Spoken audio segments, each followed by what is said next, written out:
A'udhu billahi minash shaitanir rajim. Bismillahir rahmanir rahim. Zamzam de la connaissance. Assise 2. 16 octobre 2020. La différence entre l'illusion et la vision. L'illusion est le fruit de l'imagination du disciple, tandis que la vision se produit en état d'éveil et n'est pas de l'ordre de l'imaginaire. Une vision provient d'Allah, Jalla Jalal. Elle est visionnée par l'œil du cœur. La vision est licite et reconnue par la jurisprudence islamique.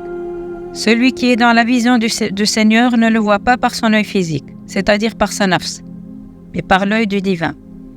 La preuve de la réalité de la vision se trouve dans la sourate Al-An'am, où le véridique montre à Sayyiduna Ibrahim, paix sur lui, le malakout des cieux et de la terre.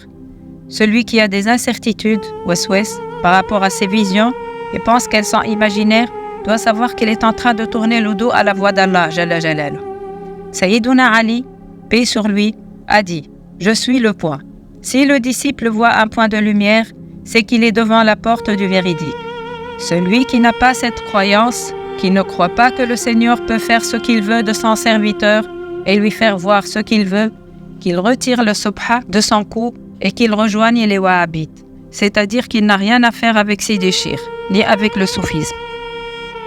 C'est pour cela qu'avant d'entrer dans le cheminement vers Allah Jalla Jalal, le disciple doit faire la prière de consultation.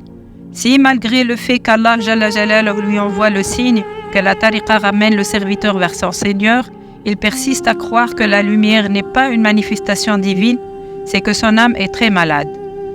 Celui-ci doit se remettre en question et réviser son islam, car le musulman doit savoir que dans le degré d'al-iman, Allah Jalla Jalal nous demande de croire clairement à ce qui est invisible, tel que les anges, les prophètes sallallahu alayhi wa sallam, le destin et le jour du jugement dernier.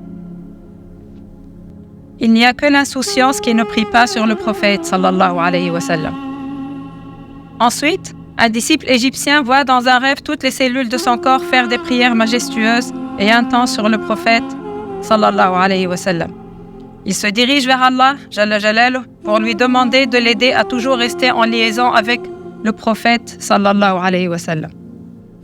Le corps de chaque être humain fait la prière sur le prophète sallallahu alayhi wa sallam.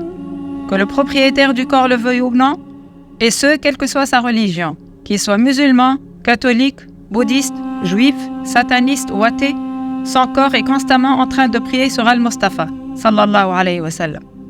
Comme cela est dit dans le Coran, toute chose fait du tasbih pour gracier Allah Jalla Jalal. Toute chose n'existe aussi que par la miséricorde d'Allah Jalla Jalal, et nous savons que cette miséricorde est notre prophète sallallahu alayhi wa sallam bien-aimé. C'est pour cette raison que toute chose fait de la prière sur lui sallallahu alayhi wa sallam. Le prophète sallallahu alayhi wa sallam a été envoyé comme miséricorde pour l'humanité tout entière et pour tous les univers. Si les cellules du corps humain s'arrêtaient de faire la prière sur le saint prophète sallallahu alayhi wa sallam, elles disparaîtraient, car elles tirent leur existence de sa miséricorde sallallahu alayhi wa sallam.